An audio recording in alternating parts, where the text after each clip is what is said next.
Começando essa live com esse tema, né, super legal de conversarmos, de falarmos a respeito, traz várias reflexões. Eu convidei Kel Trevisi, ela é cirurgiã dentista e atleta, e foi uma das vítimas da Covid. E hoje eu convidei justamente para a gente falar muito a respeito disso. E a Simone Dias, ela é professora, psicoterapeuta em formação, e nós nos conhecemos aí numa jornada bonita, né, que foi na Nova Acrópole, que foi muito bom. Então, eu gostaria muito de juntar as duas para a gente estar falando, acho que de uma forma bem interessante a respeito desse tema. Não só humano, mas trazer um pouco desse conhecimento psicológico, desse conhecimento filosófico que a Simone tem. E eu, para quem está entrando por vocês, né, que não me conhecem, eu sou Flávia Kurkovski, sou médica, médica da família e da comunidade, tenho eventualmente feito umas lives para tentar trazer um pouquinho de uma energia positiva para o pessoal durante esse período. Então, começando o nosso tema, tá? Sejam muito bem-vindas e para mim é uma honra estar com vocês aqui hoje. Então, começando esse tema. Prazer te conhecer. Não, a Flávia a gente já tem falado já faz um tempo, né? Já faz desde, acho que do começo da minha jornada aí, a gente tem mantido uma conversa. Com a Simone, prazer. Meu nome é Raquel, sou aqui uma sobrevivente da Covid grave e também vivenciando algumas dores, né? Não só a minha, mas da minha família inteira e agora posso falar do Brasil inteiro, né? Que eu tenho feito isso conforme a gente vai conversando, a gente fala um pouco sobre isso. Prazer, Simone. Um prazer, Raquel. Flávia, boa noite mais uma vez. Boa noite, Raquel. Boa noite a todos. Obrigada pelo convite. É um prazer conhecê-la, Raquel. A Flávia me contou um pouco da sua história. E, bom, eu aceitei o convite. Espero que a gente possa somar aqui. Eu com certeza vou aprender bastante essa noite. Estou aqui à disposição. Acho que eu vou desligar a luz que está dando a estourada, né? Pode desligar. Você não está feliz com a luz, pode desligar. Tá. Vamos ver. Pessoal, quando a gente enfrenta um momento de crise, como a gente está enfrentando agora, e como todos os momentos de crise, nós vemos, diante desse caos, surgirem pessoas com uma força extrema. Essas pessoas conseguem crescer diante disso, ainda tem uma habilidade de ressignificar a sua vida. E outras, além de tudo isso, ainda conseguem ajudar o próximo, né, com a sua solidariedade e com o seu amor. A Raquel é um exemplo vivo disso. Então, Raquel, eu gostaria que você desse para a gente, para as pessoas que estão entrando, falar para nós, resumidamente, tudo que você viveu com relação à Covid. Ó, eu vou falar pra você que eu fiquei emocionada agora. Não parece, mas eu tô me segurando aqui com isso que você acabou de me dizer, viu? Eu vou falar que eu não consigo imaginar ser diferente daquilo que você falou, de ressignificar e fazer disso a minha vida. Eu não consigo imaginar sendo diferente disso. Então, eu não tive uma outra opção, a não ser seguir, a não ser viver no amor, mesmo com diante de muita dor, né? Para quem não me conhece, eu tive Covid da forma grave, mesmo tendo uma vida de atleta. Tudo foi assim, foi uma verdadeira avalanche desde o começo. Desde do segundo dia de sintoma, eu já estava internada com saturação baixa. No sétimo dia fui para UTI. Fui avisada que seria entubada. Isso foi assim, o chão se abriu, porque eu tenho dois filhos. Minha menina, ela nunca conseguia dormir longe de mim, então isso para mim era muito complicado. Eu pensar na minha filha. Meu menino já é um pouco mais velho, mas eu tinha uma ideia de que intubação era um caminho sem volta, né? E eu pensei na hora, eu falei, não, eu tenho que mexer nesse doutor de algum jeito. Aí eu falei assim, então você promete que vai me trazer de volta? Eu tenho dois filhos para criar. Eu fico pensando, ai, que pecado que eu fiz com a vida desse homem, né? Porque ele deve ter sofrido um bom bocado. Eu passei meus dias em coma, mas eu tive consciência de tudo que estava me acontecendo. Eu me via fora do corpo, eu me enxergava em tudo, fazendo os exames, em todas as situações eu me enxerguei. Então, para mim, não foram 20 dias de UTI. A minha sensação foi de uma eternidade numa UTI, então a luta foi muito grande. Muitas pessoas falam assim, eu acho que se eu tivesse dormido e acordado seria mais fácil. Não, não penso assim, não é nem questão de ser fácil ou não. Eu acho que hoje a missão que eu tenho em vida é tudo uma resultante daquilo que eu vivi ali atrás de forma consciente, sabe?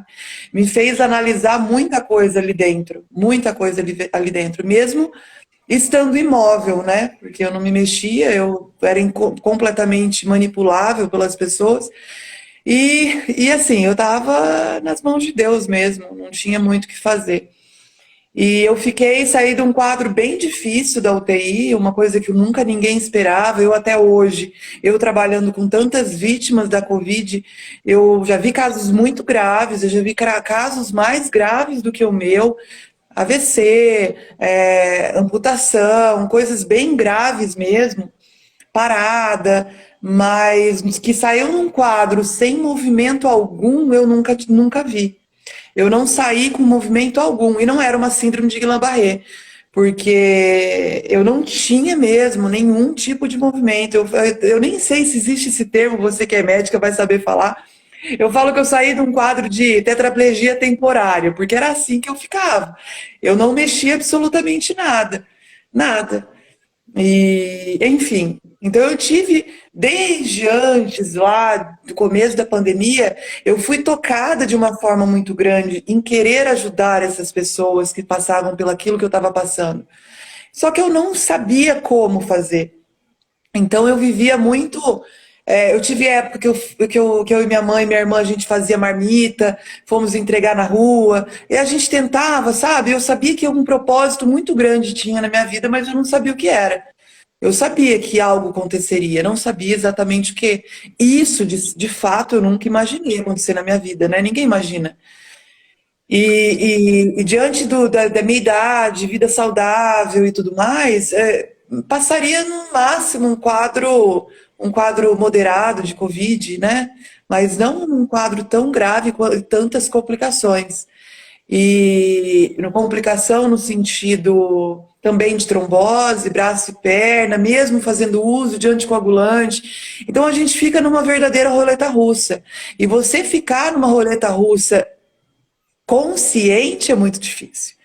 Porque você, perante os médicos, uma roleta russa, perante a família, é uma coisa, mas você se enxergar numa roleta russa é difícil, não é fácil. Então, eu saí nesse quadro e me vi diante de várias situações que eu tive que me reaprender. Só que eu falo para as pessoas assim que é muito doido. Eu não tive momento nenhum de lamentação. Eu não estou falando isso para poder me gabar daquilo que eu senti ou daquilo que eu sou. Realmente isso aconteceu na minha vida e não julgo quem fizer diferente. Tá? Porque eu acho que existe uma somatória de vida vivida, existem as missões, existem as missões em vida, né? Acho que os chamados. E eu acho que esse foi o meu. Então eu não me lamentei em momento algum em ter perdido 25 quilos. Eu não me lamentei em nenhum momento algum de estar numa condição totalmente dependente. Eu não me lamentei. Eu ainda falava assim para minha físio: não é possível que as pessoas não agradecem disso tudo. Ela disse: Raquel, não. As pessoas choram, as pessoas desistem. E eu falava e falo do fundo do meu coração. Eu agradeci todo instante por estar vivendo num papel de tetraplégico, depois de paraplégico, e só assim eu consegui enxergar e sentir na pele a vida do outro, né? E aí foi uma luta. Pode Até falar. aproveitando esse gancho seu, assim, que Você pode me falar, porque senão eu vou engatar uma coisa na outra e não para. tá certo. Mas, aproveitando aí esse gancho seu, né, que você disse nem sim, que foi uma coisa muito natural do seu ser mesmo, né? Vamos entrar, vou aproveitar a Simone aqui para a gente entrar nessa questão da resiliência, Simone, porque muitas pessoas acreditam que resiliência é só o fato de você sobreviver, né? Ou estar ali enfrentando pancadas, só isso. E a Raquel vem com essa história né, com esse relato de uma coisa super natural para ela, que foi crescer diante disso, ou seja, ela nem via uma outra opção diante disso. Então, Simone, fala para a gente o que é a resiliência. Antes disso, deixa eu só dar um beijo aqui na Aninha. Aninha, ela é de Poá e está sendo atendida pelo projeto. Gratidão você de ter nos achado, né? Beijo, Aninha. Então, a resiliência, é até bom você tocar nesse ponto, né, dessa ideia que a gente tem de, eu aguento as pancadas da vida, eu sou resiliente, né? Sofre e aguenta. E, na verdade, não é bem assim, né? Até um conflito que há em algumas correntes do uso da palavra resiliência dentro do aspecto psicológico, porque ela provém das exatas, né? Da física ou da engenharia ali, que vai dizer dos materiais que, mesmo sofrendo muita pressão ou golpes, conseguem voltar, tem uma elasticidade que faz com que ele volte ao seu estado natural, antigo, né? Volte àquilo que ele era. E aí, muitos às vezes questionam esse uso na psicologia, porque na verdade, assim, realmente, né, é uma reflexão que a gente precisa fazer. Não tem como a gente entrar numa situação de vida pesada, como essa que a Raquel tá relatando, e voltar ao que era, né? Nem na forma, nem interiormente. E aí, assim, a gente vai ver nas pesquisas que os estudos sobre resiliência foram avançando. Na verdade, dentro da psicologia, começa mais ou menos na década de 70, aqui no Brasil na década de 90, mas se intensifica mais nos anos 2000. E aí a gente vai vendo que ao conceito vão sendo agregados outros elementos, como a capacidade de lidar com os problemas, de se adaptar às mudanças, realmente passar por as dificuldades e conseguir aprender algo com elas, sair diferente daquela situação.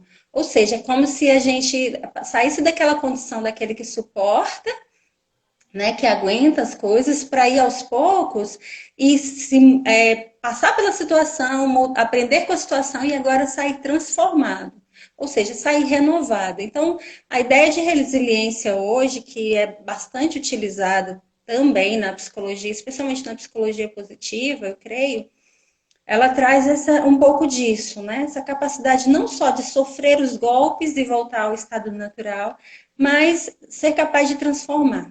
E aí, nesse ponto, eu acho que esse tema é extremamente válido nesse nosso momento. Eu acho que você foi muito feliz, assim, e trouxe um bom exemplo para a gente, porque realmente, né, é uma das coisas que a gente mais precisa no nosso momento histórico, diante de tanta dor que a gente vem passando, às vezes não pessoal, mas não tem como a gente não sentir a dor do outro, a gente poder ter essa capacidade de receber isso que a vida está trazendo também. Achei bonito quando a Raquel fala. As pessoas não agradecem, né? Eu sei que é difícil no momento de dor você falar assim, não, seja grato à vida porque ela tem algo a te mostrar.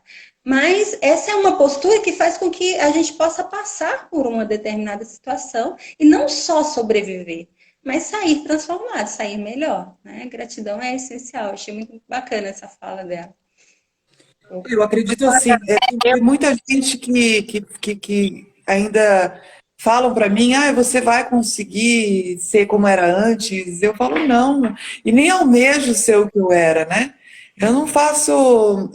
E eu ainda, quando as pessoas que me procuram ajuda e falam, mas como que eu faço para voltar a ser? Assim, não pense em voltar a ser. Eu acho que tudo, se você começar a entender que o renascimento é algo que você começou do zero, tudo que você pensar naquilo que você era antes vai ser muito menos. Então você sempre vai viver em constante frustrações, né? Porque várias coisas são regredidas, só que tem outras coisas que são ampliadas. Então eu sempre penso e falo para as pessoas se enxergarem como uma nova vida, enxergarem do zero, né? Eu vou dar um exemplo, 6 meses atrás, eu estava começando a aprender a andar. 6 meses atrás, eu não atendia um paciente. Fiquei quase 6 meses sem atender, 5 meses sem atender ninguém. Hoje eu atendo 4 pacientes num dia e fico exausta. Eu não me comparo que antes disso eu atendia 4 pacientes em 1 hora e estava o dia inteiro, cada 1 hora, eu atendia 4 pacientes. E estava num pique total. Hoje não, eu tento 4 no dia, no outro dia eu não vou trabalhar. Mas, poxa, se eu comparar com antes, eu vou me frustrar. Eu penso naquilo que eu renasci. Poxa, eu não atendia nenhum, eu não conseguia ficar sentada. E hoje já estou com 4 pacientes, olha que vitória. 4 vezes a mais do que aquilo que eu era, né? Enfim. Então eu tento mostrar isso para as pessoas, sabe?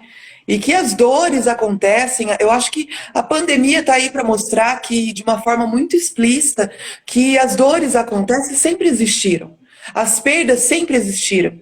As debilidades sempre existiram. Só que esse é o momento de um olhar para o outro, né? Esse é o momento de um enxergar o outro.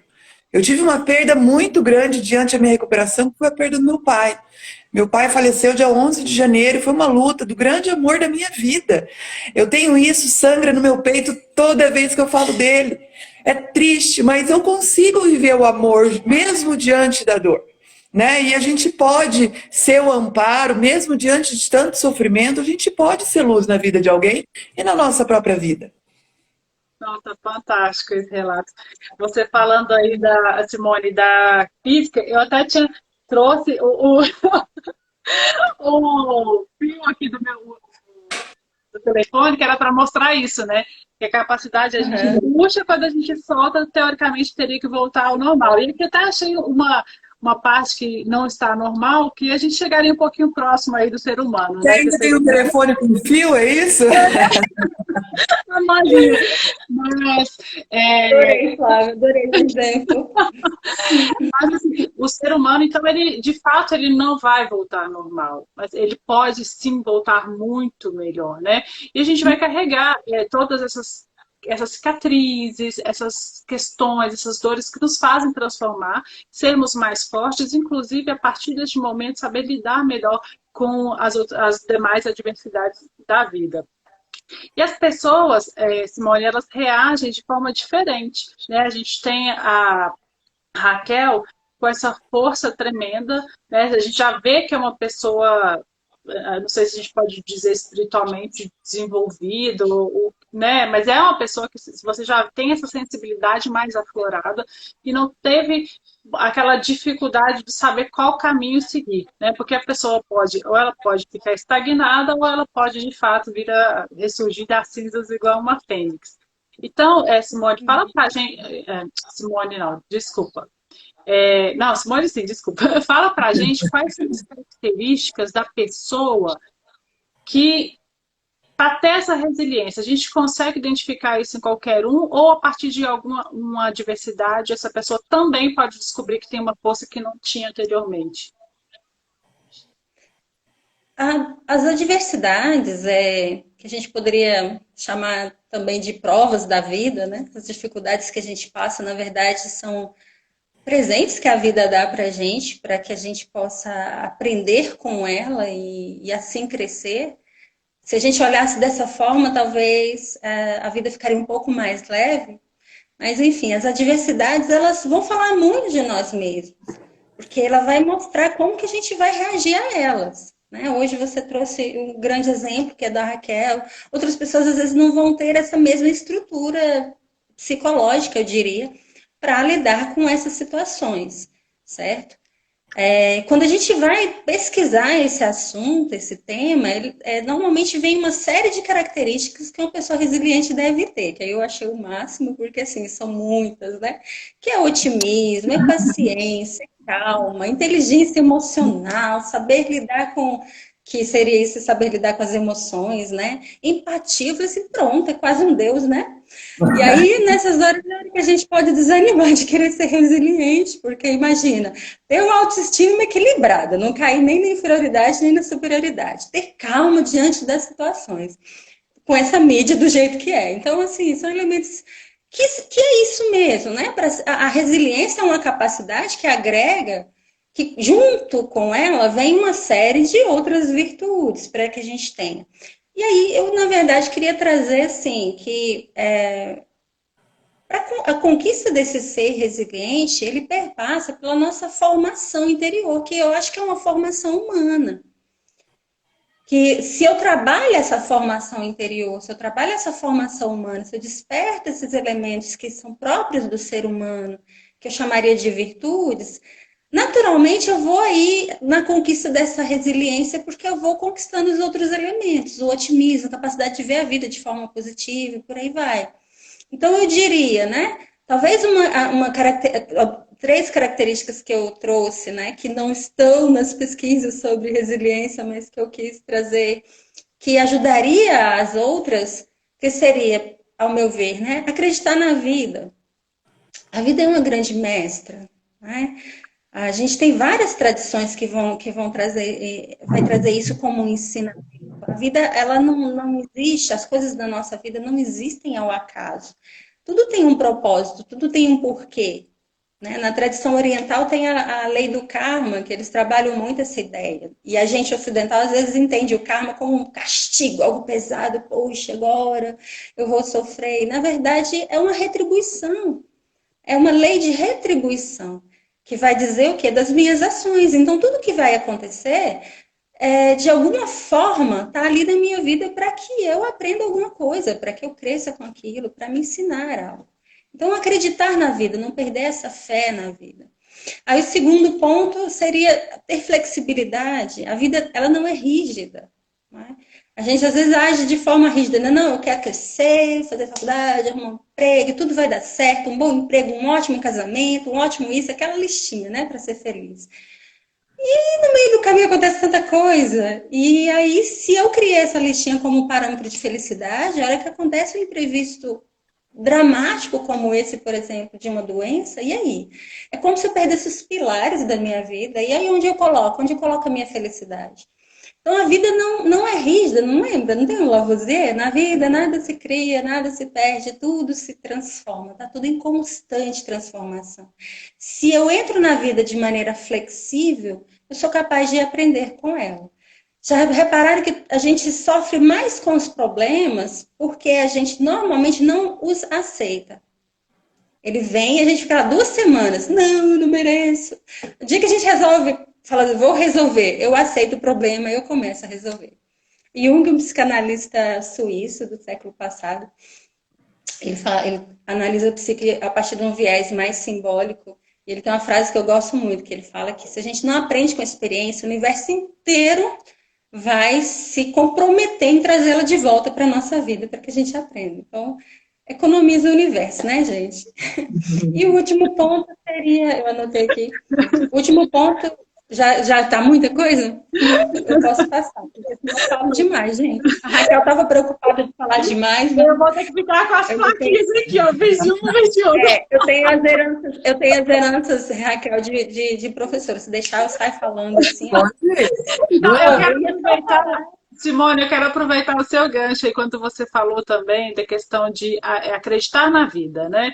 E aqui eu vou trazer a questão da fé. A Raquel é uma pessoa extremamente religiosa. Raquel, inclusive, você me fez pensar muito enquanto nós conversávamos e você me falava assim, olha, agora eu estou em oração.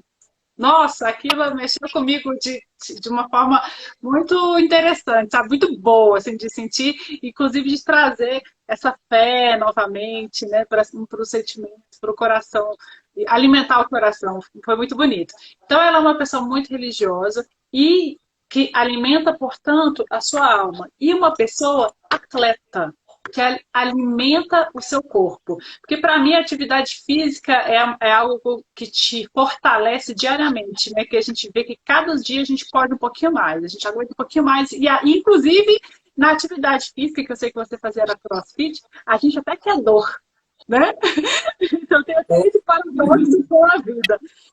O fato de, Raquel, você ter muita fé, ser religiosa, e ser atleta, isso te deu suporte para passar por esse momento? Muitas pessoas perguntam a respeito de quem pratica esporte e não pega Covid. E isso, na verdade, não tem da forma grave.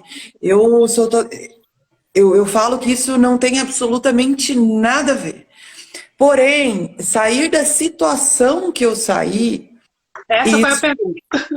Foi importantíssimo, entendeu? Eu acho que essa gana de. Primeiro, que eu não tenho nenhum problema com dor, eu não tenho nenhum problema por lutar. Eu sempre vivi em busca de aprender, aprender, aprender. Quem conhece o CrossFit sabe que são, assim, muitos desafios, ainda mais, assim, começar depois de um pouco mais velha. Então, tem vários desafios que, para mim, não, nunca foi um problema. Então, o desafio reabilitar para mim foi maravilhoso nesse sentido, porque eu busquei a cada dia mais, para mim não tinha limite. Eu ainda falava para minha fisioterapeuta, você fala a hora de parar, você sabe que eu não tenho break. Então, assim, eu tinha que ir conduzindo. Em relação à fé, eu sou kardecista, tá? Eu sou espírita, sou kardecista, sou católica de batismo, tudo, mas eu sou kardecista e sou cristã. Eu tenho esse estudo do Evangelho. A gente faz um estudo na segunda-feira, à tarde. Hoje à tarde foi um estudo. E durante a semana, com a minha família. A gente sempre se reúne para fazer estudo do Evangelho. E isso, eu acredito assim que me faz entender muita coisa, entender o processo, entender por que muita coisa veio presenteado. Eu não falo nem que, para mim foram presentes em minhas mãos. Eu recebo a minha luta como um grande presente em minhas mãos. E eu sei que tudo isso não adianta ninguém falar que foi diferente. Mas eu sei que o que eu vivi, o que eu passei, serviu para três coisas. Número um, para que preparasse a minha família para a partida do meu pai. Se eu não tivesse vivenciado isso, a aceitação ou tudo nosso seria de forma muito diferente. Eu sei que a minha passagem por tudo isso foi muito importante para a partida dele para ele. Eu sei o quão foi importante para ele, assim, de uma forma que eu tive a oportunidade ainda, porque meu pai chegou a ficar bom. Eu tive a oportunidade em falar: pai, você sabe porque eu passei por isso, né? Ele disse, sim, sei. Eu disse, então, eu passaria 1000 vezes. Eu passaria 1000 vezes por isso.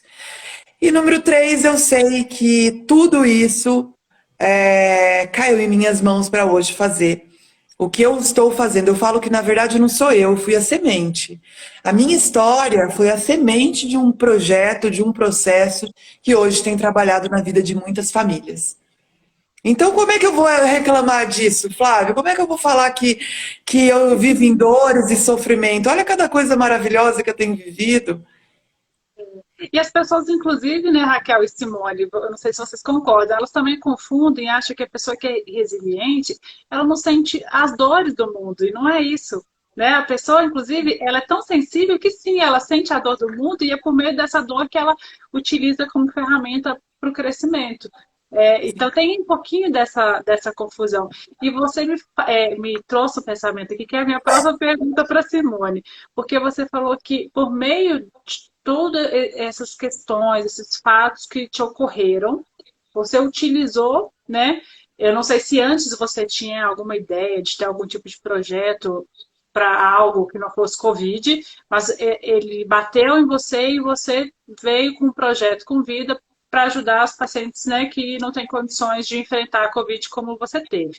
Então, você tinha, só me responde primeiro, Raquel, antes você tinha algum projeto ou não? Não, Então, eu agora eu quero recebi o meu chamado, né? Eu recebi o meu chamado da UTI.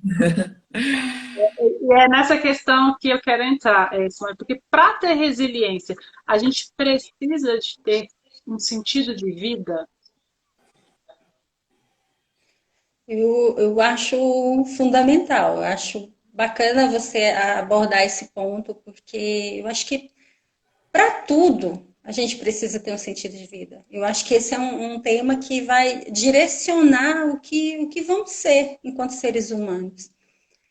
E aí eu diria que ele vai, quando eu descubro esse meu sentido de vida, ele deixa de ser só aquilo que está distante, uma meta a alcançar, para ser o motor das minhas ações. E aí é muito interessante, né? Se a gente vai. Michel Eliade é um mitólogo do século passado que, quando ele vai falar do sentido, ele atribui a ele a função de sacralizar. Porque ele tem uma frase bem conhecida que fala o seguinte, que O sagrado é a função de dar sentido. E essa frase para mim é muito emblemática, porque hoje em dia a gente vive muito essa ideia de que a vida não tem sentido e que nada tem sentido, e para que a gente vive, especialmente com os jovens, é muito assim. Mas às vezes eu desconfio que talvez a gente está procurando um mapa com X no destino, sabe? Pegar o Waze e falar assim, encaminhe para o seu destino, né, para o seu sentido de vida a 500 metros. E na verdade não é assim. Vai ser um trabalho que eu vou ter que dar esse sentido o tempo todo. Quando ele atrela a ideia do sagrado, a Raquel até trouxe a questão da fé, né? É como se ele falasse assim, olha, quando eu estou sacralizando a vida, cerimonializando a vida, ou aprofundando na minha vida, cada um vai ter a relação que sabe, que cabe a ele, eu estou dando sentido à vida. Não é uma receita de bolo, não é um plano perfeito, é eu a cada dia reforçar esse meu sentido. E eu diria que ele está muito ligado à nossa ideia de evolução, nossa ideia de desenvolvimento humano, de autoconhecimento, nesse sentido evolutivo, de crescer, de sair de um patamar, alcançando outro patamar. Quando eu vejo o relato da Raquel, por exemplo, e tantas pessoas às vezes que superaram situações difíceis e se colocaram à disposição do mundo das pessoas, a coisa que eu mais vejo é o quão grandes se tornaram. Né? E aí não foi o quão grande para aparecer uma personalidade que chama a atenção, mas no sentido de o aporte que pode dar, que pode fornecer às pessoas. Então eu diria que a gente deveria estar assim, né? Em mente, ter isso em mente. Então, sabendo que essa função, né, seria de sacralizar, talvez se eu colocasse ela como uma estrela, para ser agora a minha meta num sentido mais profundo, que seria o quê? Um ser humano melhor, mais justo, mais honesto, mais generoso. Eu teria isso como um motor que não me deixaria perder o caminho. Né? E aí seria muito mais fácil e natural. Eu vi alguém comentando aí, a gente não racionaliza, né? Quando a gente aprende com as situações. É isso mesmo, não racionalizamos. A gente simplesmente vive e aprende com elas. Agora eu vou precisar ter esse reforço interno para que eu seja realmente capaz de sair novo, melhor e mais, né? Além de grato, dar. Eu acho assim, é muito. Eu acho que não é uma coisa premeditada, a gente não se programa para as coisas acontecerem, a gente sente e transmite, né? E as coisas vão acontecendo. Em momento algum eu planejei algo, em momento algum eu planejei. Eu entrei, olhei para dentro de mim e pensei, não, eu vou criar um projeto, esse projeto vai. Não, eu olhei para mim e falei, meu Deus, eu tenho tudo. Eu tenho dinheiro para conseguir me sustentar aqui, eu posso ficar sem trabalhar, eu tenho uma estrutura dentro de casa, tenho condição, meu marido trabalha, meu pai, minha mãe, todo mundo pode me dar todo o suporte. Eu tenho fisioterapeuta 2 vezes por dia, enfermeiro 24 horas, eu posso fazer suporte suplementar para poder recuperar meu peso perdido. E o outro, como é que tá? Mas só que isso é uma coisa que vem já sendo tocado. Tem pessoas que falam, o que você mudou? Eu não mudei, eu aceitei meu chamado apenas. Eu sou a Raquel. Só que a Raquel de hoje se alimenta daquilo que é da Raquel de antes, né? Então eu sou um complemento. A Raquel de antes é um complemento do que eu sou hoje. Desde o começo da pandemia, as pessoas, quando eu fiquei doente, as pessoas falavam, me mandavam mensagem, eu ainda no hospital antes da UTI, mas que eu preciso, eu vou orar por você. Eu falei assim, não, ora pelos desassistidos. Eu falava isso de uma forma muito profunda, porque tem pessoas que não tem nem quem ore por elas, nem em nome delas. Ore no planeta em geral, ora pelo mundo, pelas pessoas doentes, mas em nome daquela pessoa não tem quem ore. Nem isso tem pessoas que não têm. Então, assim, eu enxergava nesse privilégio em todos os sentidos, inclusive no sentido intelectual, porque eu estudei, eu sou da área da saúde, eu consegui entender que medicamento, eu entendia o que os médicos estavam fazendo comigo, cada coisa que fazia do processo, o processo saúde e doença, eu entendia, as pessoas não sabem, a maioria não sabe. Então, assim, até perdi, ó, eu começo a falar e embaronhar um monte de coisa. Então, eu acredito que a gente não planeja. As coisas vão acontecendo, eu não planejei ser o que eu sou, fazer o papel, tanto é que eu falo, eu só fui a semente. O resto, a espiritualidade, eu falo que meu pai está trabalhando mais, sempre foi um doido por trabalho, eu falo que ele está trabalhando mais ainda. A espiritualidade precisou dele do lado, e eu sei que esse projeto não é meu, eu só fui a semente, e o resto, todos lá de cima estão encaminhando para o caminho certo. E várias pessoas se beneficiando aí com a sua ação, Exatamente, né? exatamente. Muito bacana. E, Simon, essa pergunta eu vou fazer para as duas, hein? Eu quero que as duas me respondam. Uma de cada vez, hein? Vocês acreditam que todo ser humano ele consegue ser resiliente? Vai lá, você primeiro. Eu acredito sim, eu acho que eu acredito muito no ser humano. Eu acho que a gente tem, enquanto ser humano, todo ser humano tem um potencial latente incrível guardado dentro de si. Que talvez em alguns momentos a gente se esqueça disso e a gente precisa recobrar essa memória. E aí chegar a ter esse potencial e talvez só lapidar e colocar o sol para que ele venha à luz. Isso, quando a Raquel fala, realmente, muitas vezes a gente não premedita, mas tem uma semente ali. E essa semente dessa bondade, eu diria, que talvez seja uma boa chave aí para a resiliência, essa semente da bondade, ela precisa ser vista, e ela precisa ser lapidada e mostrada, né, trazida ao sol, para que ela possa exercer seu potencial. Então, eu acredito que todo ser humano pode ser o melhor que ele veio ser no mundo, inclusive resiliente. Ótimo. E Mas eu vou você? responder depois dessa, né? Eu acho que assim, eu concordo plenamente com o que a Simone disse, e ainda acho, eu vou complementar, a questão da escolha, né? O livre-arbítrio. Eu acho que as pessoas podem fazer escolhas, podem escolher ser resilientes, elas podem escolher, porque as chances são dadas, os aprendizados estão aí, mas as pessoas podem fazer escolhas, né? Assim como eu e outras, quem sou eu, né? Porque tem muitas pessoas, exemplos de resiliência. É, vou falar por mim. Eu poderia escolher desistir. Os caminhos foram colocados em minha frente. Eu poderia ter feito isso. A escolha está ali, ó, de igual para igual. Escolha eu seguir ou não seguir. Ser resiliente ou não ser resiliente.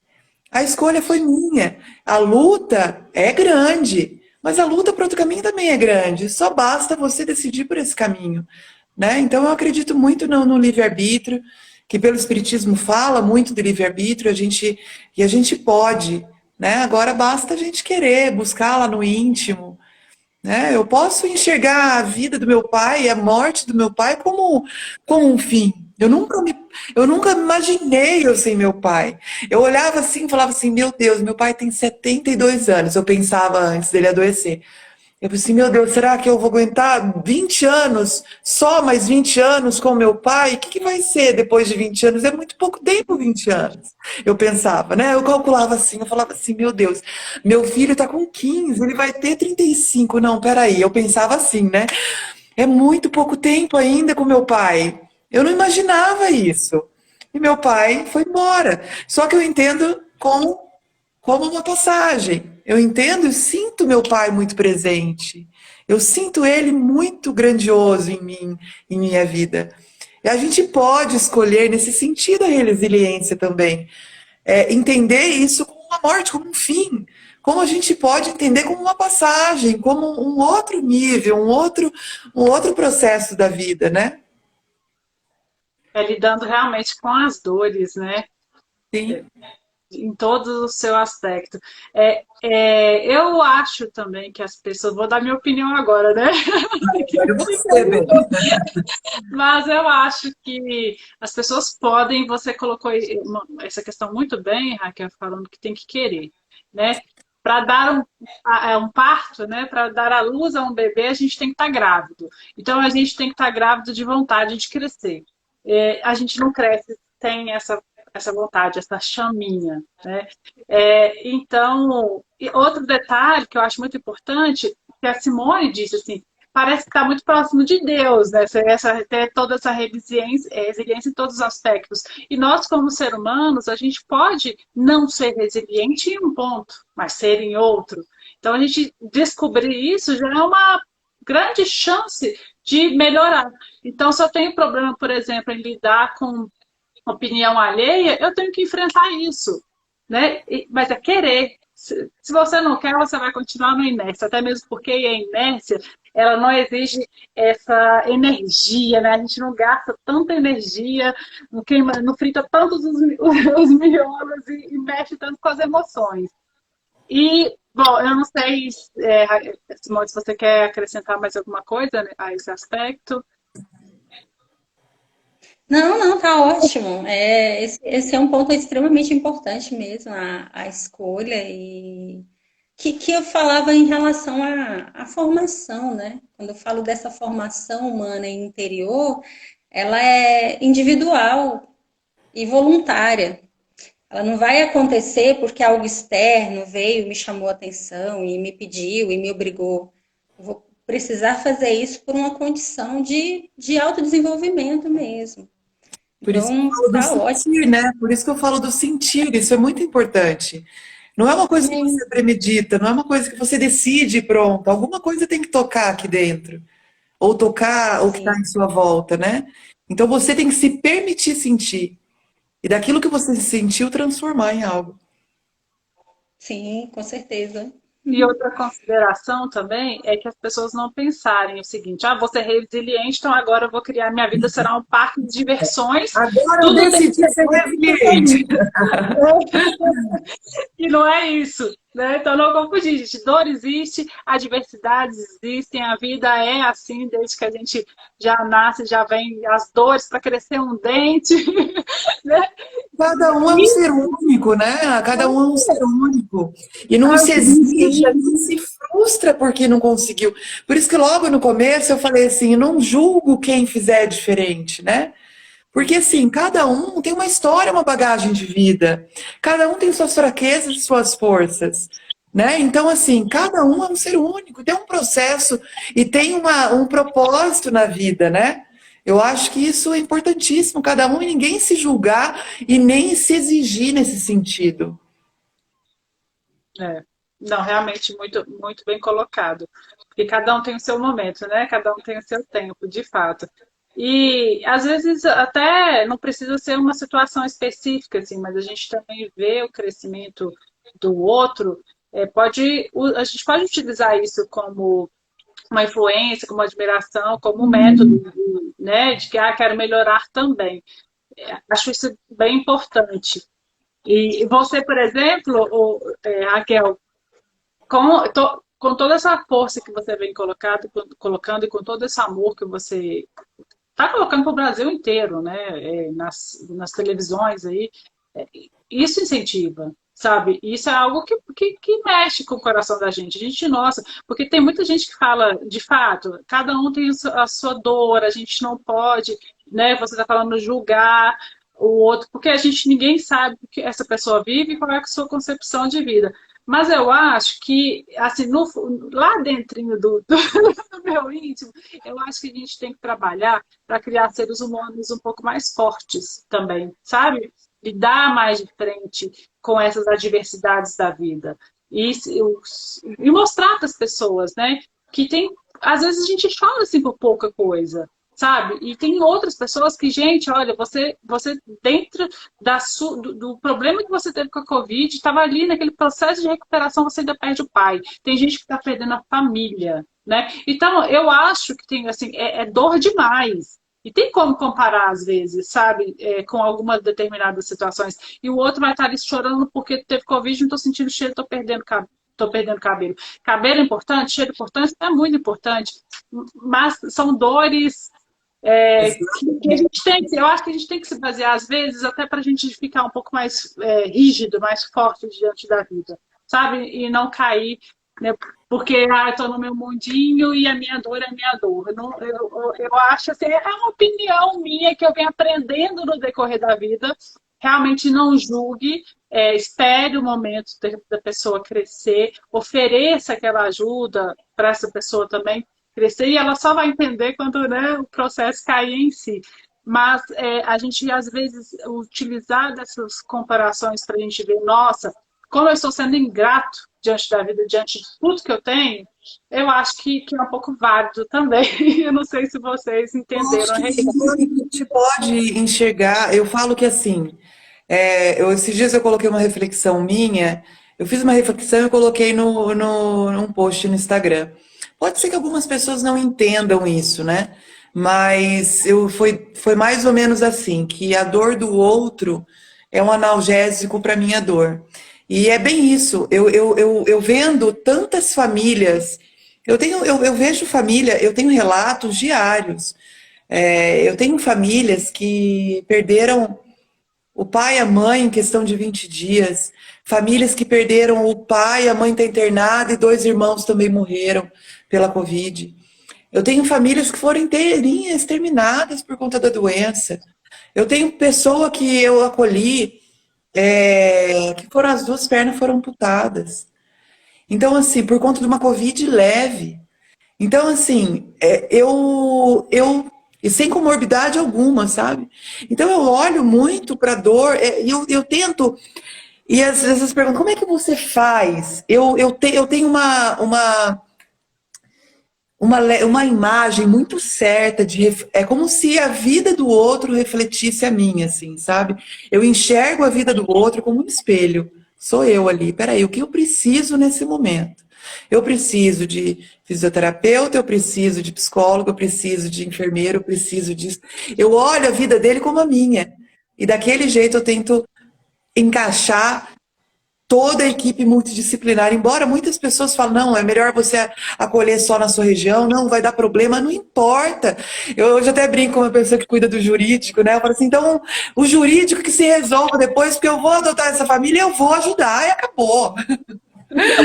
Ai, que daqui um mês que vem você não sabe se você vai poder comprar remédio, não importa, mas esse mês eu posso comprar remédio para todo mundo, eu vou comprar. Ponto. Muito bom. Bem, gente, nós temos 6 minutinhos para terminar esse bate-papo aqui tão gostoso, A tão profundo. Simone, ela é mais focada no assunto. Eu vou viajando assim, sabe? Não, é que eu tava. Não, e agora eu vou Eu te pedir para interromper. eu vou Eu ia pedir até comentar, mas eu não não, consigo mas interromper. Eu vou só finalizar. eu quero que comente sim, porque eu vou pedir para cada uma dar uma mensagem final. Então, Simone, se você quiser acrescentar aí diante dos comentários, fica à vontade. É só que eu vejo realmente, assim, eu acho que a gente está num mundo que é extremamente materialista e isso tira as pessoas daquilo que é verdadeiramente importante. Então, eu diria assim, infelizmente, às vezes as dores realmente, assim, se a gente for tentar traçar uma hierarquia, tem coisas que ao nosso olhar realmente é muito mais pesado. Mas por incrível que pareça, isso é cruel de pensar, porque de certa forma, eu acho que esse mundo materialista, às vezes até o formato de educação está deixando o ser humano cada vez mais débil, no sentido assim de não conseguir ter essa força para lidar com os elementos da vida, com as provas da vida, com esses desafios que a vida traz. Mas para eles é uma dor também enorme, sabe?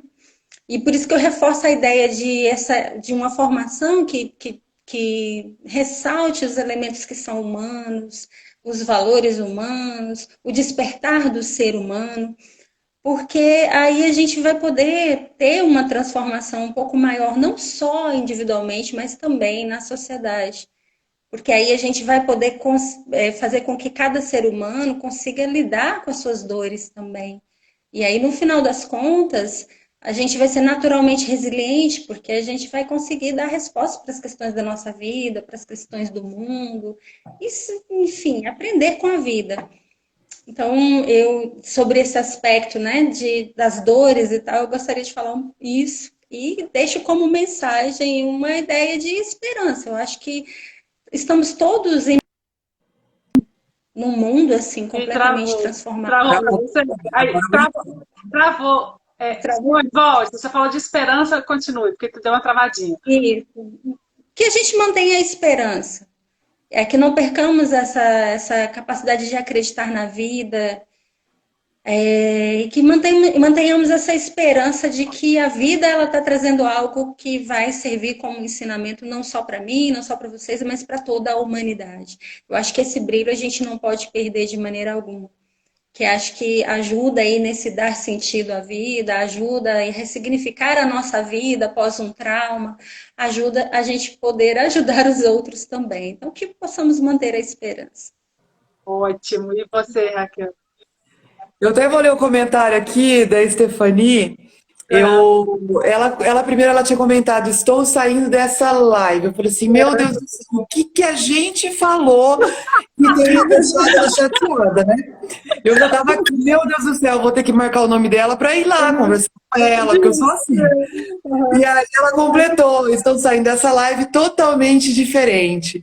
Então, assim, eu fico muito feliz, porque eu acho que todos nós podemos fazer algo diferente na vida do outro. Com um simples sorriso, um simples bom dia, olhando no olho, né? Eu acho um simples ouvido, eu acho que a gente nada mais, eu acho que essa pandemia, é engraçado que desde o começo da pandemia eu falava, todo mundo me achava maluca, que eu falava assim, Deus está nos dando a maior chance de evoluirmos espiritualmente. Eu sempre tinha isso. E realmente é uma vivência muito rica que nós estamos tendo. Muitas perdas, muitas dores. Eu sou um exemplo de que não estou olhando, sabe, aquela coisa de ela está falando isso porque nunca passou por isso. Não. Estou falando, já passei pela Covid grave, perdi meu pai. Agora, esses tempos atrás, estava o único momento que a gente pôde passar junto. Primeira Páscoa sem meu pai, eu falei assim, não, a gente precisa se encontrar, não sei o que aconteceu. Meu irmão pegou Covid, minha cunhada, meus sobrinhos, minha filha, minhas sobrinhas, minha filha. Foi assim, um momento de muita luta, esse tempinho atrás. Muita luta, porque a gente entende que existe um fator. Um minutinho só. Ai, meu Deus do céu, tá, depois a gente fala. Então, eu vou falar uma coisa muito importante. Para quem quiser saber mais do projeto, me deu essa ideia agora. Vamos lá pro meu, que eu vou fazer uma live lá sozinha para explicar o projeto. E pronto. Aí eu vou lá.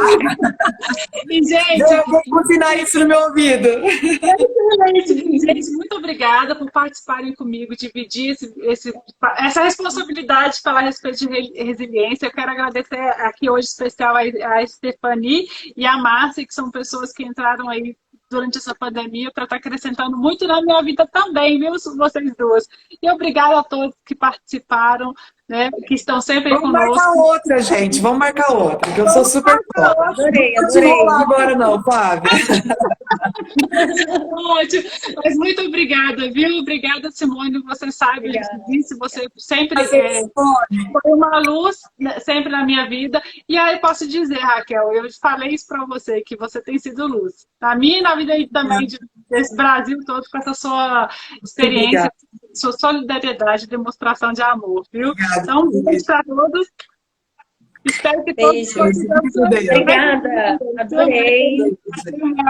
Obrigada, Flávia. Obrigada, Raquel. Adorei te conhecer. Eu também. Um beijo grande. Beijo.